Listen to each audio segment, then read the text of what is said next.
Hello children, हमने अपने भारत का झंडा देखा है, बहुत उसकी रिस्पेक्ट भी करते हैं। वर्ल्ड में अलग अलग कंट्रीज़ के अलग अलग झंडे हैं, तो इनकी क्या इम्पोर्टेंस है? Let us get to know through this chapter the world of flags. Flags have a colorful world of their own. A flag is not a mere piece of cloth attached to a staff. It is the symbol of a faith, individual, family, dynasty, or country. Prestige is associated with them. This is the reason that people have laid down their lives for the sake of their flags. You can see flags all around you, on government buildings, on VIPs' cars, in marches, on religious places, in celebrations, on ships and cars, and so on. And don't forget that when somebody achieves something special, he loves to unfurl his country's flag there, be it Mount Everest, Antarctica, or the moon, or on winning a medal in the international arena. Flags serve as a mark of identity for nations and organizations. As soon as you see the tricolor, you know it is the prestigious sign of our country, the dignity of which is supreme, and to maintain which we shall even get ready to sacrifice our life. Then flags serve as a mark of identity for several organizations, such as the Indian Army, the UN, the political parties, and so on.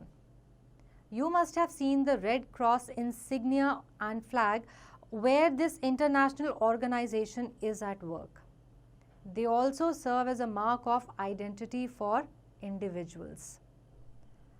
Flags have a language of their own. Some flags indicate certain actions.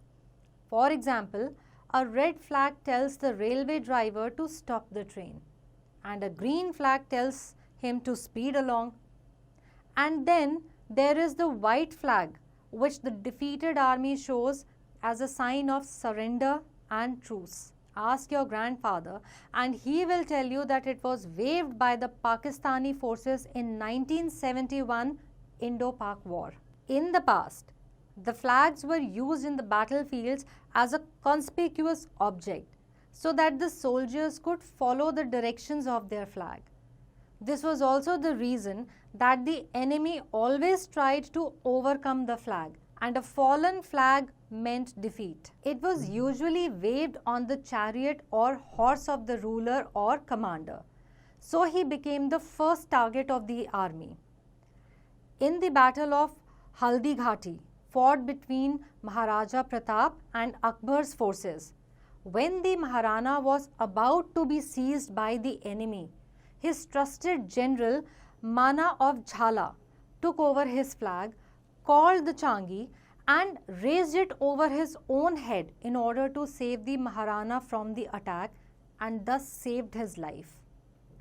Like the Maharana, different rulers had their own flags. The rulers of Mewar in Rajasthan had their own personal flags. So was the case with Shivaji in Maharashtra. He even bestowed flags on his generals for acts of gallantry. Gallantry matlab bravery. Even today, we can see the President of India bestowing flags on units of the armed forces in recognition of their distinguished services. This ceremony is called presentation of colors.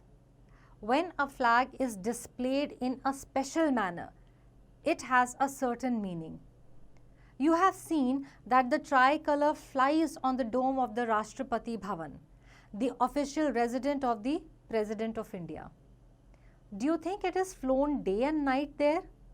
No, it is not so. When the tricolor is not flying over the dome, it simply means that the president is away and not in the Bhavan. As and when she or he, as the case might be, returns, The national flag will once again be flown on the building to declare that the president is in the Rashtrapati Bhavan.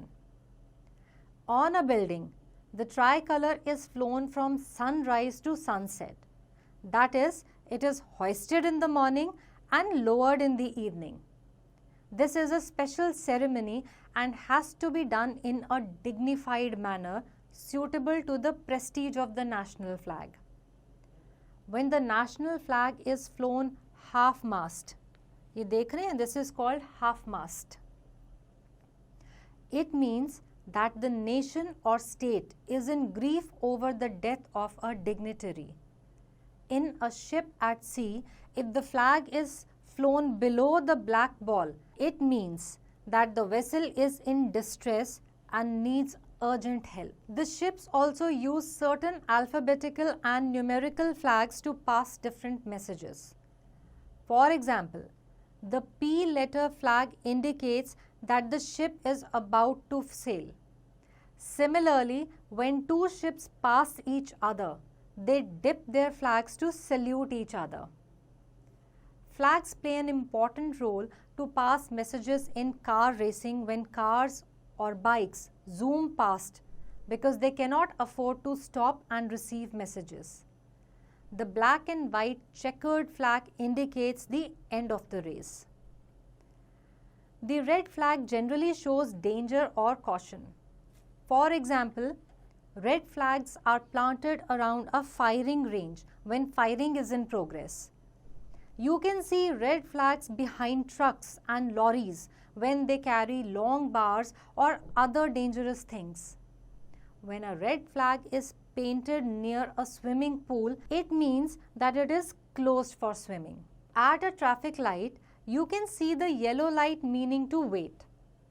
But yellow color also indicates sickness and lack of hygiene. So, yellow flags are put around an area inflicted with epidemics. Also, when there are large gatherings of people, yellow flags mean latrines and toilet areas. A black flag denotes death or mourning. Long ago, it was hoisted on a prison after an execution. So far in the lesson, we have seen the term flag loosely. But a flag is quite distinct from an insignia. A flag has two essential parts: a piece of cloth that floats in the air and the pole or staff on which it is mounted. On the other hand, an insignia has the crest or design. Thus, a railway guard's red flag is a simple flag, while the national flag of different countries are insignias because they show certain designs on them. We can also see flags of different shapes. Most of them are rectangular, but you can also see certain tapering triangular flags that end in a point at the flying site, like this. Such flags are called pennant. The famous flag of Shivaji bore two pennants and was called Pataka or Bhagwa. Such flags are also used by military and police officers on their vehicles. So I hope we are now clear about flags.